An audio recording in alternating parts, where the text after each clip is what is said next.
Badan ini dipenuhi dengan darah. Sambil kedua tangannya memegangi kedua anak yang baru saja meninggal. Pria ini tidak bermaksud untuk kabur. Dia menangis kencang dengan memegangi kedua anak itu. Ayah dari anak itu berlari kemari dengan membawa segerombolan orang.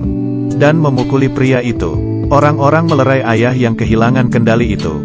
Di saat itu sang pria berkata, "Aku juga tidak bisa apa-apa. Aku sudah mencoba untuk menolongnya tetapi tidak sempat." Polisi mengarahkan pistol ke dagunya. "Hei, kau ditangkap karena pembunuhan." Dengan cepat pria itu ditangkap dan dibawa ke penjara. Berat pria ini hampir saja menghancurkan mobil polisi. Iya, benar. Membawa semua rasa sakit. Gimana tidak berat? Penjaga penjara ini bernama Paul. Karena uretritis. Setiap kali buang air kecil pasti sakit seperti dikikis pisau. Pria ini turun dari mobil. Perci tidak berhentinya berteriak, "Hukuman mati sudah datang. Hukuman mati sudah datang." Tidak memedulikan perasaan narapidana. Paul pun emosi. Narapidana hukuman mati perlu dihibur dan lebih dihormati. Paul menyuruhnya diam. Pria raksasa ini bernama Coffee. Sama nadanya dengan Coffee. Paul memberikan isyarat agar dia memasuki sel. Coffee sedikit ketakutan. Perci yang merasa kesal pun memukulinya lagi. Dan menyuruhnya masuk. Paul pun emosi. Menyuruh Perci untuk pergi sementara. Iya, benar hanya bisa sementara. Perci itu agak keras kepala. Melihat adegan ini narapidana lain memprovokasi Perci. Perci pun menggunakan tongkatnya dan mematahkan 3 jari orang tersebut. Keduanya menyelesaikannya seperti ini. Coffee dengan suara rendah menanyai Paul. "Di sini pas malam kalau tidur, lampunya bakal dimatiin gak?" Dia sedikit takut gelap. Sebenarnya yang dia takutkan adalah kegelapan di sikap manusia. Lalu dia mengulurkan tangan kanan ke Paul. Paul sedikit ragu. Tetapi terakhir dia memilih untuk mempercayainya. Wajahnya dipenuhi dengan kelembutan dan kepolosan. Paul merasa karakter Coffee itu baik. Tidak seperti pembunuh. Lalu memeriksa data-data kejahatannya. Kejahatannya yaitu yang muncul di adegan pertama itu. Dalam hati Paul merasakan kecurigaan. Hari ini di dalam sel muncul seekor tikus. Yang sedang makan dan kelihatannya sangat imut. Ini memberikan para polisi sebuah kesenangan. Tetapi Perci tidak senang. Dia malah mengejar dan memukul tikus itu. Hingga dipenuhi keringat. Hari ini, Paul dengan seorang narapidana yang akan dihukum mati. Melakukan ucapan perpisahan terakhir. Narapidana itu berkata ke Paul. Masa selama hidupnya yang paling bahagia. Paul berharap dia bisa pergi dengan tenang. Sebelum dilakukan hukuman mati, dia memangkas abis rambut si narapidana. Lalu menutupi kepalanya dengan kain hitam. Menggunakan busa dan merendamkannya ke air. Lalu meremas busa itu di atas kepala narapidana. Sehingga arus dapat dengan cepat melewati otak. Kalau tidak para narapidana akan mati disiksa seperti neraka. Waktu pun tiba, petugas eksekusi mulai menyalakan arus. Arus listrik itu langsung memasuki sekujur tubuhnya. Dia kejang kesakitan. Hanya dengan 2 kali arus dia akhirnya meninggal. Orang itu sudah mati tetapi Perci masih saja mengejek mayatnya. Paul dan rekan memberikan dia pelajaran. Hari ini kedatangan narapidana baru yang bernama Harry. Orang ini sangat miskin dan ganas. Menggunakan pistol dan membunuh 3 orang. Salah satu korbannya adalah seorang ibu hamil. Di saat memasuki pintu, Coffee memperingati Paul untuk hati-hati. Hati-hati ya. Baru saja jalan melewati pintu. Harry langsung memukul penjaga itu. Sayangnya si Paul ditendang di bagian selangkangannya. Rekan lainnya juga tidak bisa menahan si narapidana. Di saat yang penting itu, Hal pun datang. Dan langsung mengarahkan pistolnya ke Harry. Sekali pukulan lagi, akhirnya dia kembali ke alam sadarnya. Paul yang menderita uretritis, hanya bisa terbaring di lantai. Di saat itu Coffee memanggil mengatakan dia ada masalah. Paul pun menahan sakit dan berjalan ke sana. Coffee langsung menangkap Paul. Hingga Paul kaget dan langsung memegang pistolnya. Narapidana di sebelah berteriak minta tolong. Coffee pun memegang selangkangan Paul. Di saat itu lampu di sel mulai menyala. Lalu, lampunya mati. Coffee melepaskan tangan kirinya, kembali ke tempat tidur dan menghela nafas. Kelihatannya sangat menderita. Selanjutnya dia membuka mulutnya selebar mungkin. Dan menghembus banyak serangga hitam. Ini adalah sebuah keajaiban. Kofi berkata dia sudah menyembuhkan penyakit uretritis Paul. Lalu karena capek dia kembali tidur. Paul masuk ke toilet dan mencobanya. Dan benar-benar terasa nyaman sekali. Paul yang menerima bantuan, merasa kasus Kofi ada yang janggal. Dia menemui pengacara Kofi. Yang tidak terpikirkan adalah, pengacara ini ternyata rasis. Tidak hanya tidak membantu Kofi, dia juga menyamakan Kofi seperti seekor anjing yang tidak tahu harus berbuat apa. Karena anjing sudah gigit melukai mata kanan anaknya. Dan terakhir dia bahkan mengingatkan Paul untuk hati-hati terhadap Kofi. Tanpa ada hasil Paul pun kembali ke penjara. Dia membawakan Kofi sebuah jagung untuk tanda terima kasih. Kofi yang berbaik hati membagikannya ke para narapidana. Dan juga tikus. Harry di sebelahnya merasa tidak bahagia. Tiba-tiba memuntahkan liurnya ke muka Paul. Dan menyiramkan air kencingnya ke penjaga satunya lagi. Dan kopi yang sudah ditahan lama di dalam mulut muncrat ke muka sang penjaga. Para penjaga pun kedua kalinya membawa dia masuk ke dalam ruang kurungan.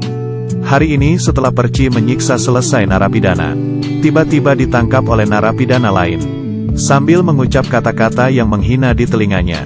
Lalu sambil memegang selangkangannya, untungnya Paul datang dan mengarahkan pistolnya. Si narapidana itu pun melepaskan Perci.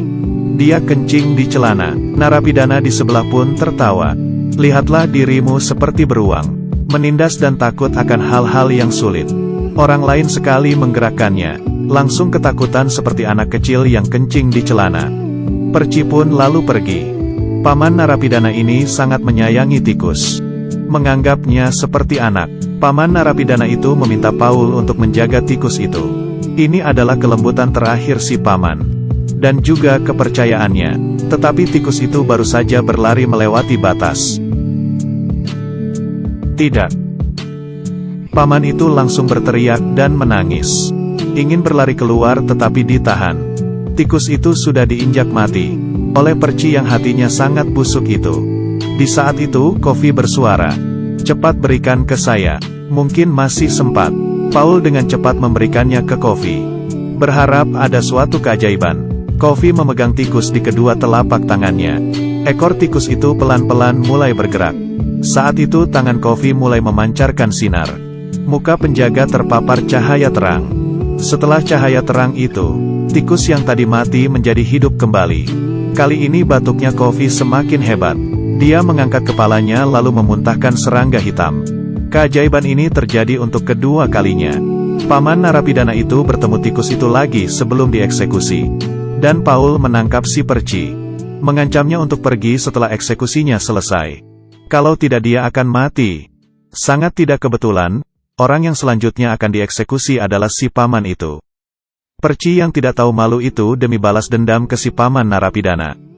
Sengaja tidak merendam busa itu ke air. Paul terlambat menyadarinya. Setelah arus listrik itu dinyalakan, paman itu berteriak kesakitan. Di sisi lain narapidana ini sedang bersorak. Kofi pun juga merasakannya, kesakitan yang dirasakan oleh paman. Sekujur badannya tidak berhenti berkedut. Yang disiksa itu dirinya sendiri. Tikus pun lari karena ketakutan. Yang di tempat merasa ketakutan. Terakhir paman itu mati karena terbakar hangus. Para penjaga marah dan memukul Perci.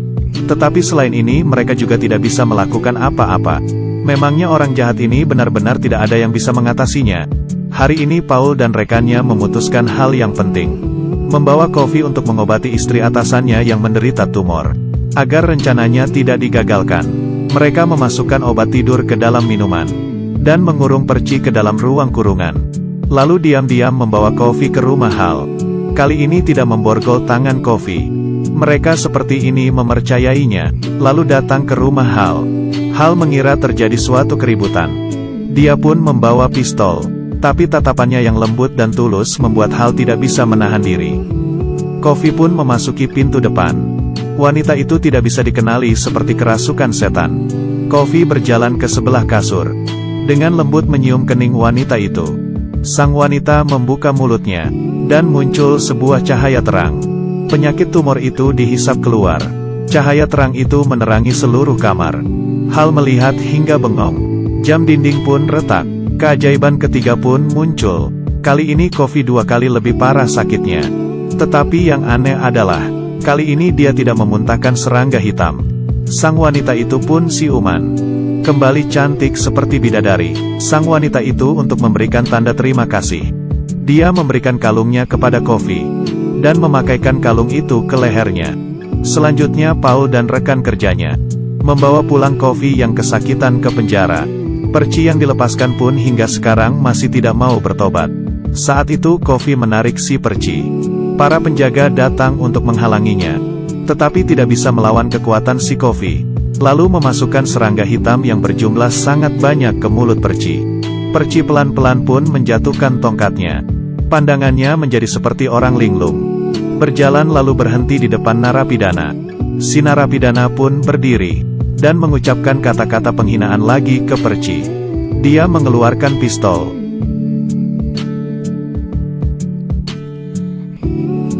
Tiba-tiba serangga hitam keluar dari mulut si Perci. Coffee mengatakan ke Paul, "Saya sudah menghukum orang jahat." Kedua gadis itu dibunuh oleh narapidana ini. Narapidana itu menggunakan hubungan antara kedua kakak adik itu. "Kamu menyayangi adikmu tidak? Kalau kau bersuara aku akan langsung membunuhnya, mengerti?" Paul yang mengetahui kebenaran itu pun merasa putus asa. Coffee berkata, "Kamu sudah mengerti apa yang kurasakan kan? Aku setiap hari harus merasakan rasa sakit itu." Paul menggunakan kekuatan jabatannya untuk membebaskan Coffee. Tetapi Coffee tidak ingin pergi. "Aku sudah capek. Aku tidak ingin menjadi seekor burung yang terbang sendiri lagi." Iya benar, dia sudah terlalu capek. Dia tidak ingin menjadi malaikat yang kesepian lagi. Dia sudah muak dengan kelakuan manusia. Harapan terakhir Coffee adalah melihat sebuah film, dan ingin Paul menonton bersama dengannya. Film musikal yang berjudul Surga. Dia yang larut dalam film itu pun muncul penuh senyuman. Hari ini pun datang. Coffee mengatakan dia takut gelap. Boleh gak tidak perlu menggunakan penutup kepala? Paul pun memperbolehkannya. Lampu bohlam pun meledak. Pria yang menciptakan beberapa keajaiban ini akhirnya meninggalkan dunia ini selamanya. Setelah mengantar Coffee, Paul meninggalkan penjara. Setelah bertahun-tahun, Paul yang sudah tua membawa istrinya ke sebuah rumah pondok kayu. Dari dalam kotak keluar seekor tikus. Ini adalah tikus yang waktu itu mati dan ditolongi oleh Coffee. Ternyata kekuatan Coffee setengahnya diberikan ke Paul. Setengahnya lagi diberikan ke tikus. Terakhir, berharap akan ada malaikat yang mendarat di bumi lagi di masa depan. Jangan lagi diperlakukan